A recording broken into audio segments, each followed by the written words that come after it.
Hey guys, I just met an amazing guy. I'm not gonna say who is. I want him to talk about his story, the things he went through to get where he is. Because no, let me just let him share. Go ahead, introduce yourselves. Let them know. How y'all doing? My name is Cortez Jordan. I'm the owner of Shops United, a soccer club located in Pea Ridge, Arkansas.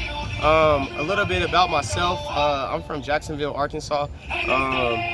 Grew up there, played soccer there, played club in the local area there, and I played college in Mount Marty College, and actually did one semester here at Ecclesia College around 2016. During the COVID years of 2020, I was playing football in Mexico, and they canceled the season. So I came home and I was trying to figure out what could I do that what could I do to have a good experience with my life. You know, my biggest thing is I don't count. I'm sorry, I'm nervous. It's okay, coach. Everybody nervous. Everybody nervous. This is you. You being you. You being real. Okay. We keep it. Keep going, coach. So Tell them. That's your story. You know it better than anybody. my experience was that I wanted to be meaningful. I wanted to be a role model, somebody that I didn't have growing up, and I couldn't do that at a fast food or or just a normal 9 to 5. Yes. So I started doing one-on-one sessions with kids because I love children. I wanted to be a teacher while I was in school. That was my main goal, and doing these one-on-one lessons with kids and seeing them not being able to do something, and then seeing their face after they do it, it meant the world to me. So I kept doing one-on-one sessions. I started coaching recreational soccer, and I've coached rec, so you got to think that all these kids aren't really that good, and not really that they're not good, it's just they haven't been trained properly. Yep.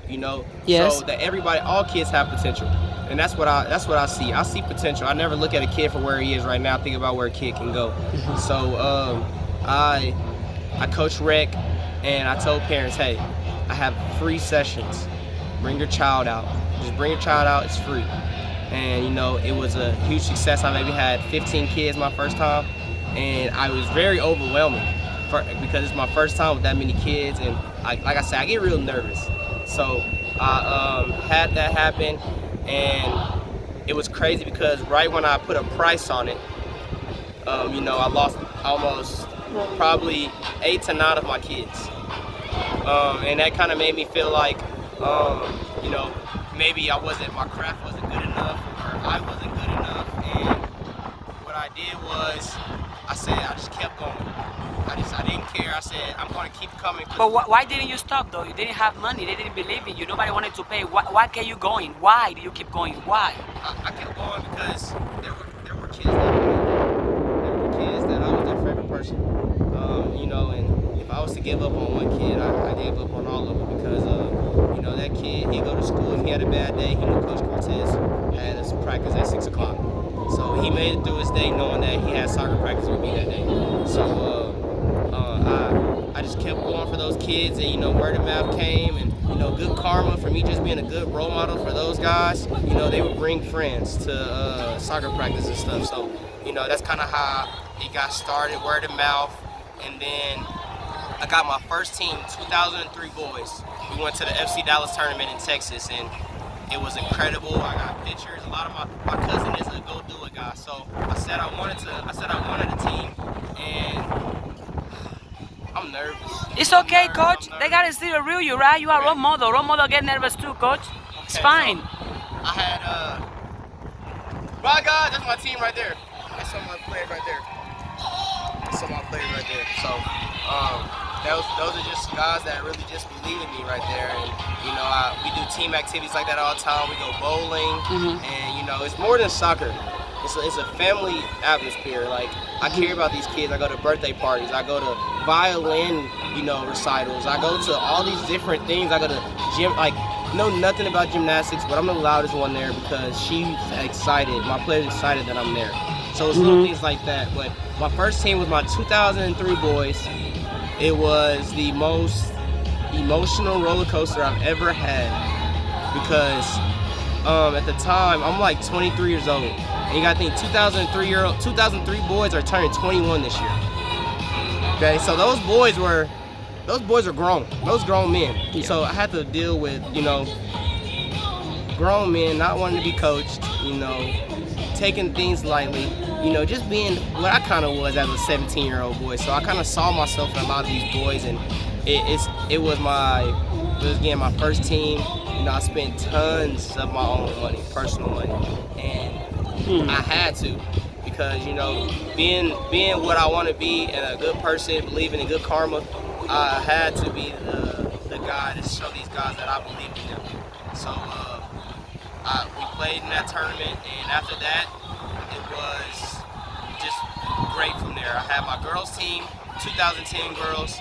They came from rec, so they finally saw me with my 2003 boys. They were like, "Coach, we want to do that too." And we got those guys. They came, so those are my two teams. And then I had my 2011 boys. I just got those guys in November. And then I have my 2013 boys. I got those guys in November as well. So the growth kind of went from my 2003 boys, you know, spending thousands. I mean, I think I paid for all their hotels. I paid for gas for like 4 cars. You know, and I think I always pay for the meals for my coaches, so everybody had food. You know, it was something that money had no limit on this, because I would have spent millions to see the smile. But that money you work for it, right? You got it saved up. You invested your own money to build your own program. Yep. Yeah, it was my own. And, you know, pockets hurt sometimes. You know, I'll get home, I was like, dang, I cannot believe I spent that. But then I'll go, but that was probably the best experience some of those kids will ever have. Because, you know, they were seniors in high school. A lot of them not going to go play in college. A lot of them not going to go coach. A lot of them not going to go play at a high level. It was the end of the summer. That was their last tournament, and I'll do it all over again. To see that smile on their faces. And like I say, when I started this, it was my inspiration of whose day can I make better? What child can I touch? What child can I impact their life? And they are excited to just be here. Because you love this game for 2 reasons. Because you love the game and you love your coach. Bye Bella, bye guys. Just as fast as that's Bella. I told her, well, she's one of my, I hate to say it, she's one of my favorite players. She's a 2013 girl. She has so much heart. She played 3 years up because she just wanted to play for me. And I ended up getting a team that was her age group. Now she's the only girl on the all boys team, and she's a monster. You know, and little things like that make me so happy, because, you know, she says, "Hey coach, I'll go play for that coach, but I'll go play with all the boys if I can play for you." And, you know, so commitment right there. Yeah, so she's a great talent. But like I said, when I started this, I had just nothing, and I just started one-on-one trainings and just trying my best to just be the right person, be a nice person, be honest, and being honest has got me a long way. What would you tell, like, for example, now you're 23, right? I'm 26 now. 26 now. These are all 26 years old. I don't know what to do. They don't have goal. They are lost. They don't feel they believe in themselves. They think they are not nothing. They can't make it. Their dreams are hard. What can you tell them, to a 26 person, young person watching you right now? What can you tell them in order to achieve success, money, happiness, peace, all of that? I would say one of my biggest things is money comes. You know, money, if you worry about money, that's when it's a problem. But if you're doing the right thing, if you're honest, the money will come. So do it because you love it. You know, always, you know, have a side hustle. Of course, for me right now, this is my main, one of my main sources of income. But I used to DoorDash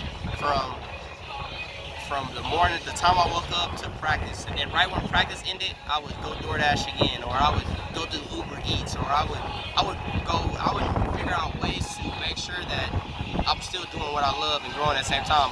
I would say, when somebody tells you go get a real job, if you're a young person trying to make this your job, this is your job. Nobody's gonna take care of your job like you will. Nobody will take care of Shock United but me. Okay, so when people tell me go get a job, this is my job. If I have a meeting at 9 o'clock in the morning, who's gonna take that meeting? Who's gonna take that call?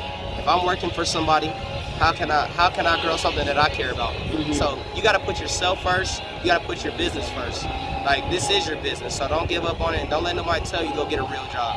Because when it blows up, those are gonna be the same people saying, hey, can you do this for me?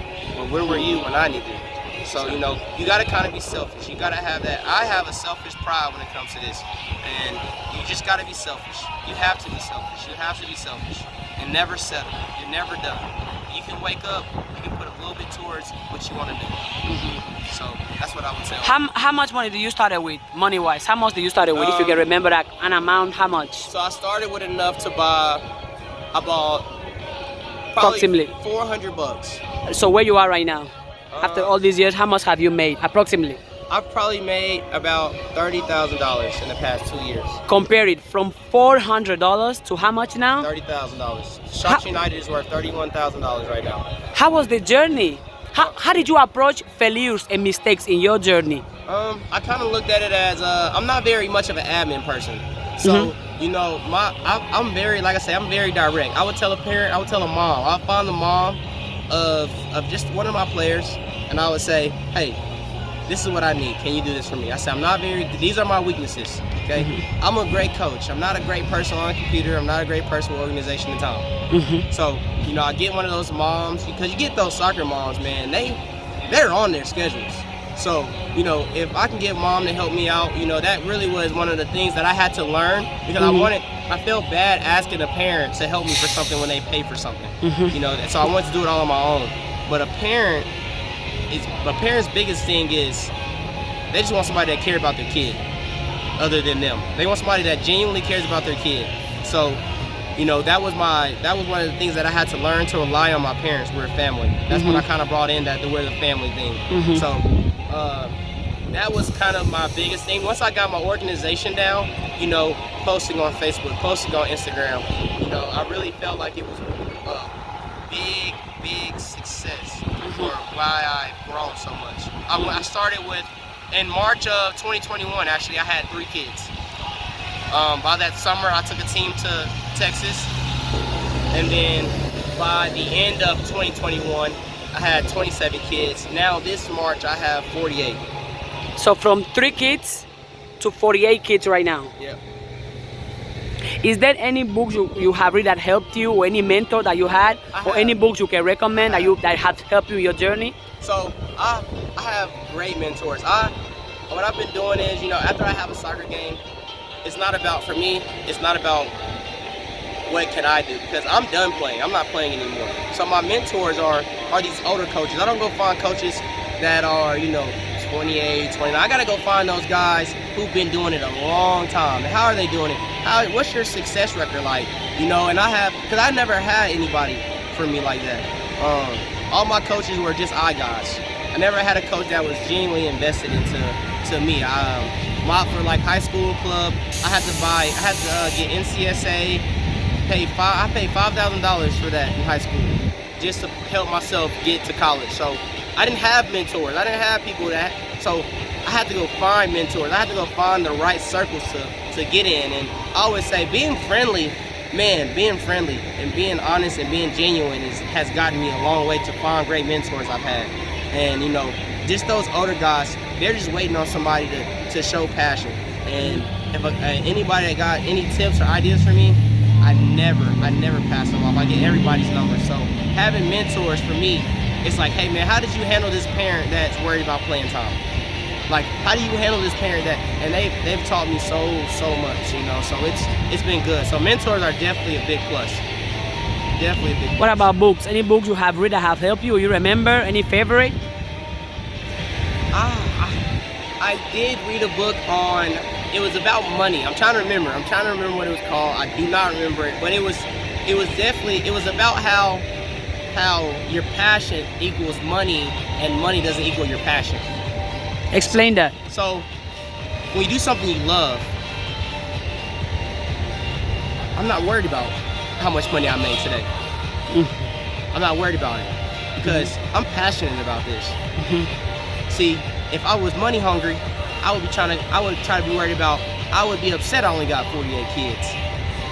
I would be upset that I don't have 30 teams. I would be upset about that. I'm not the richest man, but I'm passionate about what I do every day, and I'm passionate about that, and that's where my money comes from. If I was just money hungry, like I said, I would be upset about those things, and I would be focused more on, dang, I'm trying to make this my only job. I'm okay with working 2 jobs because I have something that's mine, and I'm passionate about it. So that's why I say it talked about how your passion brings the money, and the money, you're not worried about the passion.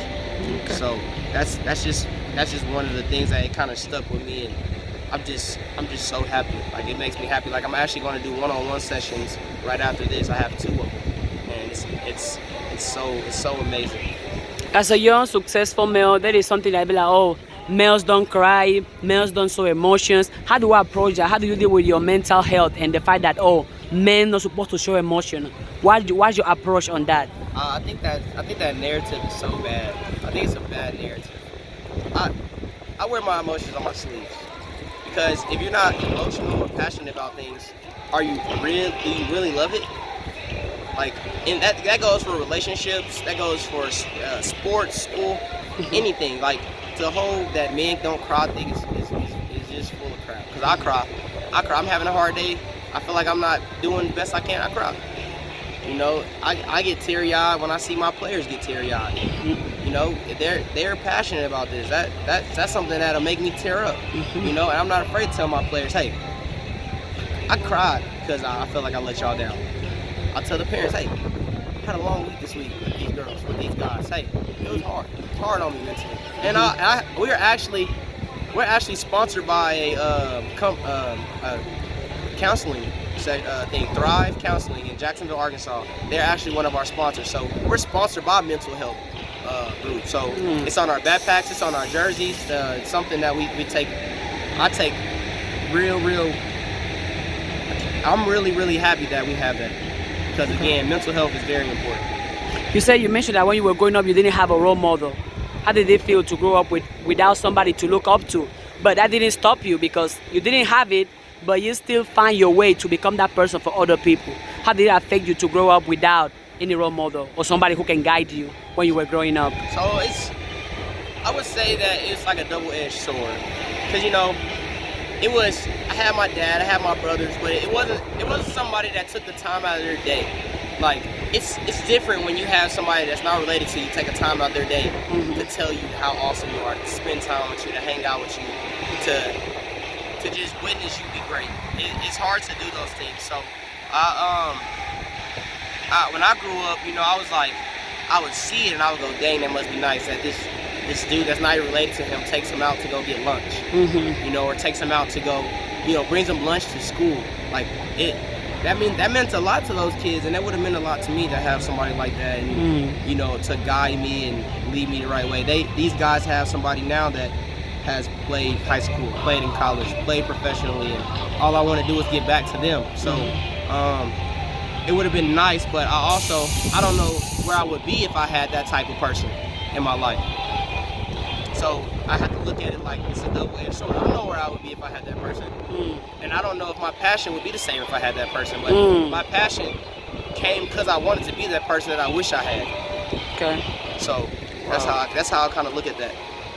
How do you schedule your day? Because you are a successful, busy coach. What does your day look like? What are the things you do to keep your schedule and to keep being successful? What are like your habits or main habits, if you can name any? So I'm still in school.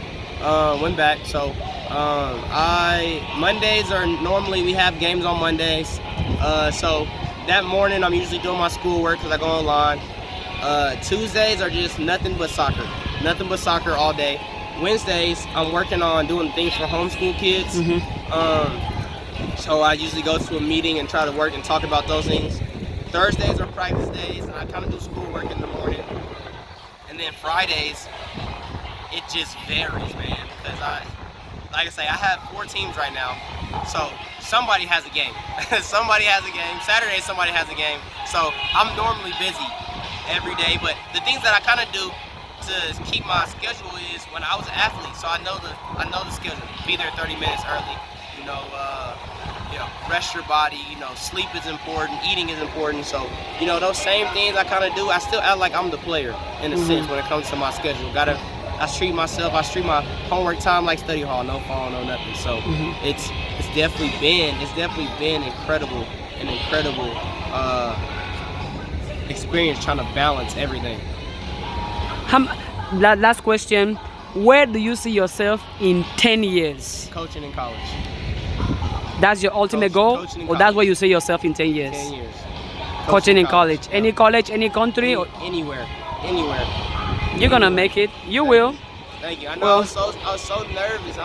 Because I've never really talked about like the journey like that before. But you have to speak about your journey. So imagine if one of your kids go and see the things you went through just to build this successful program. Thank you. Your people have to hear your voice. They had to know that, hey, it wasn't easy. Hey, I was broke. Hey, I did DoorDash. But look at me now. Because it's easy, right? Everybody want to see the money, Yeah. the bling bling, the success, but nobody want to see the struggle. Yeah. Nobody want to see the tears. They want. So I'm glad you were able to share your story, even though you were nervous. Tell them where they can find you, like your Instagram, Oh, yeah. Facebook, So- TikTok. Where can they support you? You can look at TikTok.